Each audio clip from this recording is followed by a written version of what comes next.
So we're starting with where you start, and this isn't everyone else's problem. I know, like, when we jump into talking about relationships, for me, for us, maybe that's the first place we want to point out to everybody around us in all the conversations we have is like, hey, this issue that I'm dealing with, well, it's their problem. That's their fault. They've been treating me like this. And I'm sorry if you came here hoping that I would just say, hey, don't worry, you're all good. Everybody else is screwing this thing up. I'm sorry if you came here hoping for that. I know this is probably very disappointing, but if we are going to see health in our relationships, if you're going to see change in your relationships, if your relationships are going to grow past your expectations, and by the way, whatever relationships we're talking about, boyfriend, girlfriend, fiance, husband, wife, kid, grandkid, family, boss, friends, besties, whatever relationship that is causing you tension and struggle right now in this moment, this stuff applies to all of it. We are going to have to understand that if we want to see growth in our relationships, we want to see health and amazing stuff happen in our relationships, it doesn't start with them, it starts with us. I know you're like, wow, the videos, I thought this was going to be awesome, but I thought this series was going to be amazing and what we were looking for, but this clearly is not what I expected. But if you hang on for a moment, I think it may not be what you expected, but it's what you need, and the benefit that comes from looking at us first in our relationships is so, so good. My mom hates snakes. My mom always hated snakes. She hates them, like the worst nightmare kind of stuff. Anybody on that train there, like snakes are just not your thing. And so it probably had something to do with my youngest brother, Caleb. He was a prankster, and he would always bring little plastic snakes into our kitchen at home, and we grew up in the country out Panther Valley Road, and so he'd bring plastic snakes and plant them in the kitchen. You know, it's just a terrible thing to do. I'm sure he laughed, but he's probably the only one. And my mom would come into the kitchen, and she'd be like going about her business and see a plastic snake and like, scream. Probably not quite like that, but you get the idea, you know. That did not come out the way I practiced it, that scream. That was much more high-pitched, and it was more like, but anyway, you get. And then every once in a while, he'd throw in a real snake he found from the yard. You know, like right about the time when my mom had started to expect a fake snake. There she would go down to, Caleb again, you know, with the plastic, and it would move, and it would completely freak her out. So it's not a big surprise that my mom hated snakes. She feared snakes. Snakes were not cool to her. Just worst nightmare kind of thing involved snakes. And my brother Matt and I, who's 2 years younger than me, we used to go Christmas shopping Christmas Eve. Like, we had to rush. It was crazy because we'd procrastinate everything to the end. We weren't good planners, you know, and like we could not miss Christmas Eve service, you know, so we had to be done shopping and back at church by like 6:30, and whenever we got done work, we'd just rush out and do all of the Christmas shopping for everybody in the family in like an hour and a half. You want to talk about a madhouse. It was crazy. We got some real creative gifts in there. Let me tell you about one of them. So Matt and I were rushing around one time. We were running particularly late. He was in college. I was recently out of college. And we were just trying to figure out what we could get everybody as fast as we could without being so late for Christmas Eve that my mom would kill us. And so finally, we got everybody done except for him and me. And we're just standing there in the mall talking about, like, what do you want? I don't know. What do you want? And he's like, I don't know. And then finally, he's like, I kind of need a fish tank. I'm like, that's cool. Let's go to the pet store. We'll get you a fish tank. Needless to say, there's some interesting stuff in a pet store. So we roll up on this pet store, and my brother Matt is like, let's just get you a snake. You can buy me the fish tank. I'll buy you the snake. We can put your snake into the fish tank, and we can just leave it there until you have your own fish tank, and then I can take my fish tank back from you. Brilliant plan, right? Can I get an amen up in here? Like Christmas Eve, this is turning out to be epic. So we rush back to my parents' house. We're like, what are we going to do with the snake? We got to get to church before my mom kills us. Like, put it on the dining room table. So we take the fish tank in with the snake, the boa constrictor. We set it on it was a big snake. Like, I'm not talking like a little snake. Like, I'm talking like wrap around your neck kind of snake. You know what I'm saying? Like, why? You guys are judging me already? I didn't even get to the good part of the story and you're judging me. We put the snake on the dining room table. Everybody is up at church. We think we'll cover it with some cardboard, put a box, we'll put a cardboard box over it. We wrote a note, "Do not open," and slammed it on the top of the thing and rushed up here to church. Completely excited about this snake that we were going to surprise everybody else with. So we roll up to church and we're like, "Hey, Mom, whatever you do, don't lift up the box on the dining room table," with these big grins, and we're being real mysterious. And needless to say, my mom is thinking, my boys came through. They got me a really nice surprise, waited till I wasn't home so I wouldn't see it, set it on the dining room table. Oh, this is going to be good. My boys love me so much. She's thinking, this surprise is for me. So we're at church, completely forget about the snake on the dining room table. My mom bolts home from church that Christmas Eve, all wound up with excitement. I cannot wait to see the surprise. My two boys, the children I bore and love, they finally are showing me some appreciation. I can't wait to see the surprise they bought for me. She creeps into the dining room table, lifts up. She kind of deserves it for peeking. You know what I'm saying? Like, okay, she didn't deserve it. Lifts up the box to see a huge boa constrictor, screaming like nervous breakdown kind of fright. You know what I'm saying? I get home to find out that I ruined Christmas. Apparently, I didn't know you could do that with a snake, but you can. I ruined Christmas. And I thought she was just saying that, but I really think it took like 3 or 4 days for her to even come back to reality. So I'm pretty sure I did ruin Christmas. Here she was thinking, this is going to be the best ever. And it turned out to be her worst nightmare. It's like that snake in the box. Our relationships look like that a whole lot. You see, we come to our relationships thinking this is going to be the best ever. And we dream dreams and set expectations about what the relationship will look like. From that moment, he popped down on a knee and pulled out that little box and flipped it open with that beautiful shiny thing in there and said, "Will you spend the rest of my life, your life and my life, both of our lives together?" And you said yes. You started dreaming. And your dreams were great and perfect and beautiful. And somewhere along the way, the reality of life, even if your expectations were fair or unfair or exaggerated or not, the reality was you were disappointed.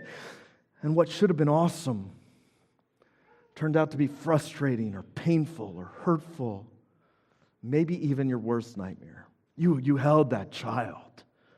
Man, you held that child so small and so innocent in your arms, and you couldn't help it. Your heart exploded. You never knew you could love like this. You thought you understood what love was, but then you held that baby in your arms, and you realized that you had no clue because your heart was melting into a million different pieces, and you had no control over it. You dreamt dreams as you looked into those little eyes. You dreamt dreams about their future, about being their best friend, about what you would do together and how you would go through life together. You dreamt dreams, but then one day, disappointment, reality, strain, and tension drove itself into that relationship. You had such big expectations, it should have been awesome. It should have been amazing. But somewhere along the way, you realized it's been nothing but frustration. The dream you had seems lost. Your bestie and you, nobody understood you like your bestie. Do you know what a bestie is? If you don't know what a bestie is, just pretend like you do. It's your best friend, right? That's what all the kids say. So your best friend, this person, when your marriage was falling apart, this person was right there. They understood you. You didn't even need to speak, and they got you. When you had trouble with your kids, when you had trouble with your parents, your bestie was right there with you the whole time. They got you. You were soul friends. I don't even know if that's a thing, but it is now. You were so tight. Nothing could ever separate you from this friend. They got you. But then all of a sudden, things changed. You thought they were going to be there forever, and they weren't. You had thought this relationship was it. This was your person. This was going to be the best. This was going to be awesome, but reality and tension and it's set into that relationship, and what was supposed to be awesome, well, it's not anymore. See, just like that snake on that dining room table and my mom's dreams of a surprise shattered by the reality that we weren't thinking about her, so are relationships. We come into it with expectations, and sometimes our expectations are really good and really healthy. But can I just be honest? Sometimes our expectations get carried away, and they're not reality, and they're not fair. And I can't step into your life and help you sort out what expectations are healthy and what expectations are unfair of the person in the relationship with you. You're going to have to sort that out yourself, but just please understand, we both all carry expectations, some healthy and some unhealthy, of the people we are in relationships with, and inevitably, people will always disappoint our expectations, our unfair ones and our fair ones, because they're people just like you. And spoiler alert, guess what? You've been disappointing expectations yourself because you're a person and you're not perfect. But what happens is expectations, when they're disappointed, they lead to frustration. And you know what frustration gives birth to if left alone? Because nothing ever gets better left alone. If you're here and you're thinking like, I want my relationship with my wife to get better, and you're not doing anything about it, guess what? It's not going to get better. I hate to break it to you. If you're like, I want him to change, but you're not doing anything to help facilitate and encourage that, guess what? It's not going to happen, because nothing left alone gets better. But these expectations, they give birth to frustration when disappointment sets in. And if frustration goes long enough in your relationship and you don't do anything about it, you know what it gives birth to? It gives birth to anger. And anger, if left go long enough in your relationships, you know what it gives birth to? Resentment. And some of you are all the way at the end of that road. You've been carrying resentment around in your heart, because your expectations of someone have been let down, and it's just build and build and build, and it's going to boil over. The good news is this truth that we're going to get into today, it's good even if you're like, my relationships are great. Man, my wife, she comes down, she's glowing when she comes down the stairs, and I have her coffee ready, and she has my coffee ready, and we exchange coffee. Sometimes our arms even make a little heart when we exchange coffee in the morning, and we're like, somebody should take a picture and post us because this is just so beautiful. And then I make her breakfast, and she makes me breakfast, and we hug each other all the way out to the car where I open the door for her, and she says, oh, thank you, honey, I'll miss you. And then she gets to work, and she calls me right away to tell me how awesome I am, and I get to work and I call her right away to tell her how beautiful she. Even if that's you, even if that's you, this is really important stuff for your relationships. If everything's great, or if you can't remember the last time you felt anything but resentment for the person. If everything's just doing good, but you need a little work, Or if you've been living in frustration and that frustration has been boiling over into anger. See, it starts with you. And this applies to every relationship. And Mary and Martha, it should have been the best day ever. Jesus was showing up to party at their house and hang out and have a meal. I mean, could you imagine? Mary and Martha, they should have been so excited, had such big expectations of this moment. It would have been so amazing. It should have been awesome, but it's not. And in Luke chapter 10, it says, as Jesus and his disciples were on their way, he came to a village where a woman named Martha opened her home to him. She had a sister called Mary who sat at the Lord's feet listening to what he said.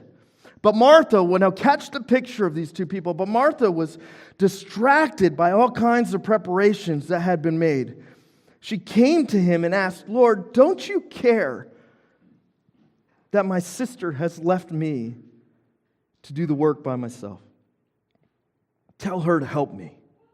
And Martha, Martha, the Lord answered, you are worried and upset about many things, but few things are needed, or indeed only one. Mary has chosen what is better, and it will not be taken away from her. It always boils out in the kitchen. Why is that? Is it just because deep down we're just hangry a lot? I don't understand. It feels like most of the conflicts we face in the home seem to boil off. See, I must be hungry right now. They always escalate and boil over in the kitchen.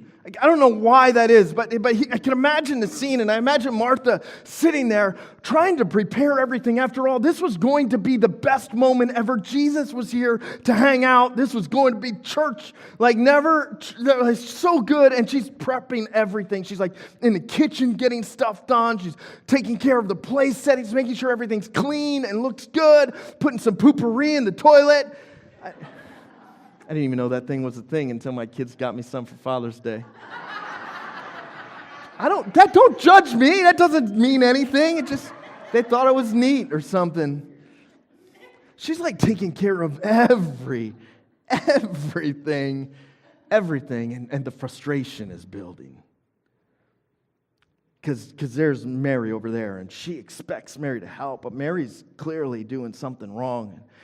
And the frustration builds, and it builds, and it builds, and she's probably getting angry and frustrated and angry, and she's never doing it right. Why can't she ever help out? Why doesn't she ever give me what I need? Why doesn't she must not care about me? Why is she so distracted? I need help with this, and I need help with the finances, and I need help with the cooking, and I need help with the yard, and I don't understand what's happening.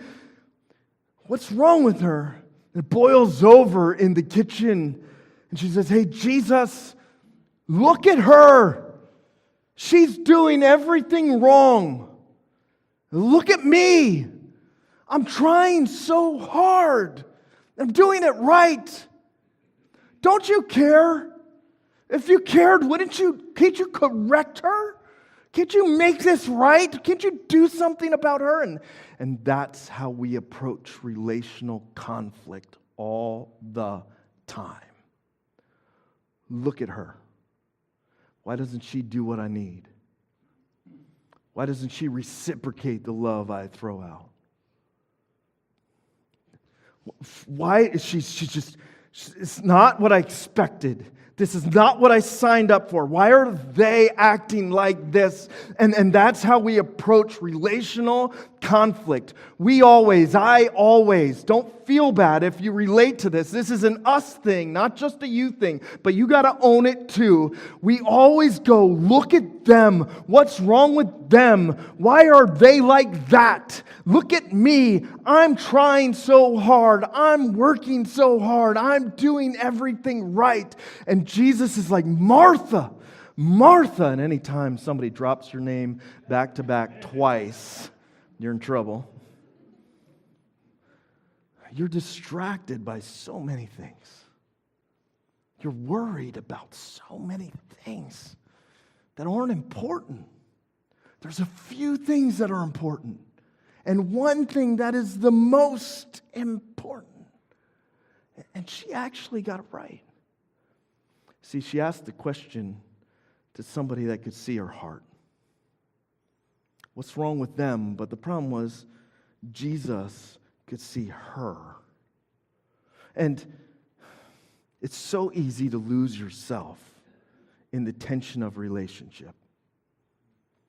It's so easy to forget to think about you and where you're at and where your heart is and what's going on in your heart and why you feel the way. Because in the tension of relationships, we're constantly looking at the other person and trying to figure out what they need to do different to make us feel differently. And we lose the idea that it starts with us. If you want to see your relationship blossom and be better than you ever imagined, I honestly believe that no matter what you've been through, you can still experience that. And I know there's people in this room that could testify to it, but it starts with you, not with them.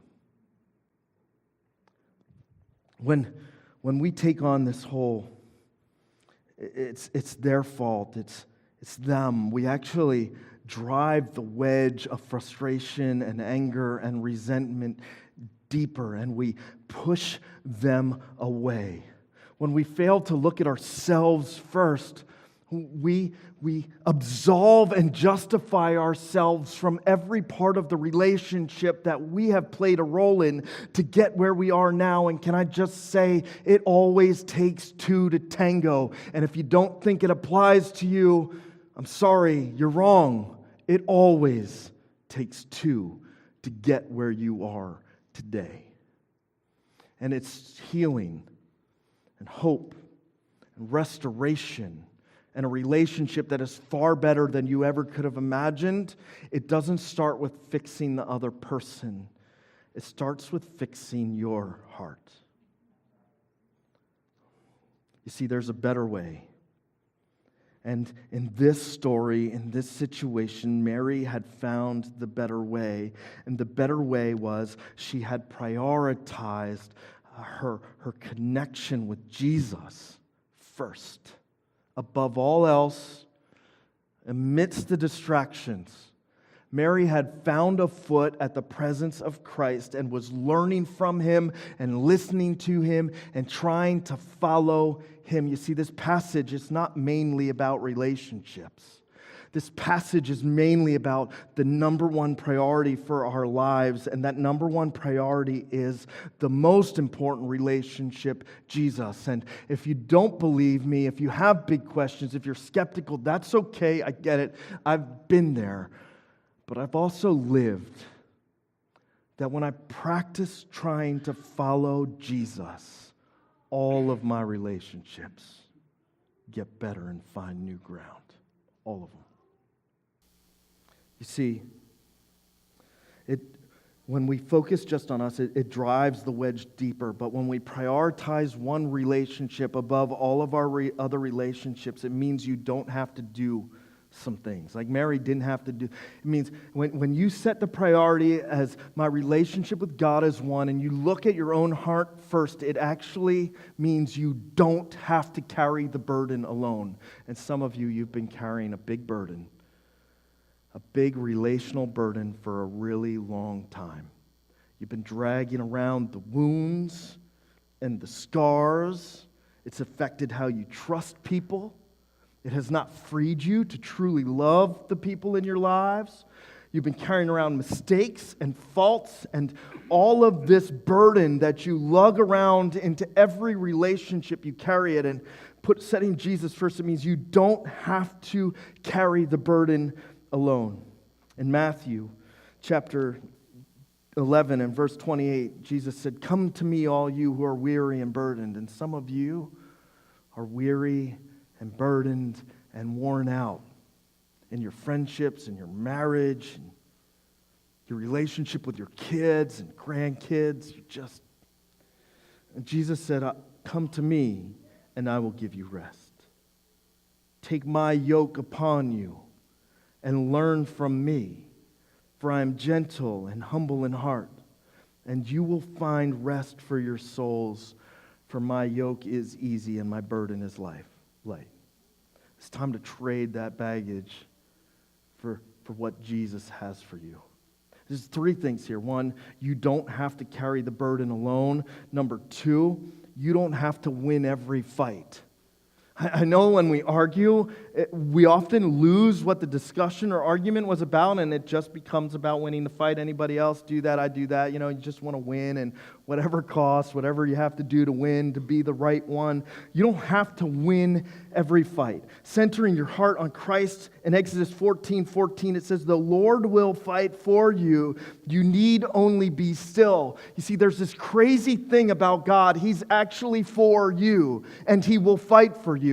He's for your marriage. He's for your friendships. He's for your relationships. He's for your kids. He's for your friends. He's for your grandkids. He's for your future spouse or whatever. He's for you, and He wants to see the best and the healthiest and the most joy you can experience in your life because He loves you. And Exodus 14 says, God will fight for you. He'll fight for the best for you. He'll fight for the healing in your relationships. He'll fight for your friendships. He'll fight for your kids. He will fight for you. You only need be still. And in that, it has this idea of trusting Him.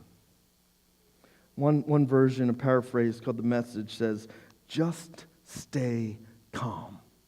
God's got this. You don't have to win every fight. Just stay calm. He'll see you through if you're following Him first. And that's the third thing you don't have to do is you don't have to fix everything. You got any fixers in this place? Like everything you got to fix. Like you walk by a little thread out of place in the carpet and you're out there like with the scissors trying to trim it so it matches all the other threads. Anybody in this place like you got to fix some stuff? Anytime anything's broken, you're going to fix it. Even if it annoys everybody else in the house, you're going to fix it. I mean, you're not alone if you're one of those fixer people. Pressure off. You don't have to fix your relationship. You don't have to fix your man. You don't have to fix your woman. You don't even have to fix your kids. Jeremiah 32:27. I am the Lord, the God of all mankind. Is anything too hard for me? You see, fixing them, it's way too hard for you. Fixing you, that's too hard for you. Fixing your kids, that's going to be too hard for you, but it's not too hard for God.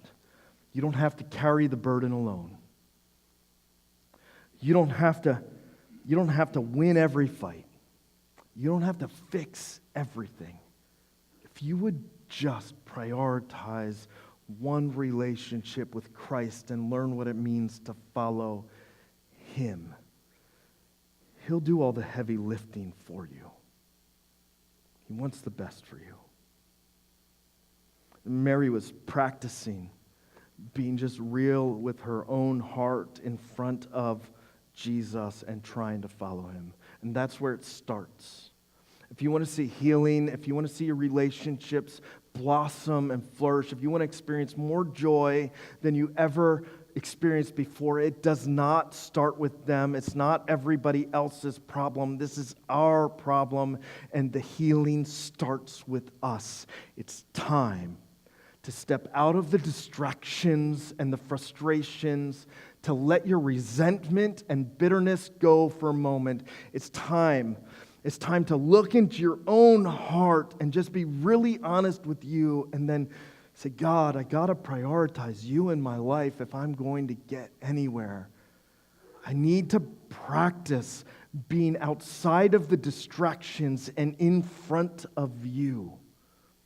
Would you do in my relationships what I clearly can't do myself? If you want to see amazing stuff happen in your relationships, that prayer is where to start.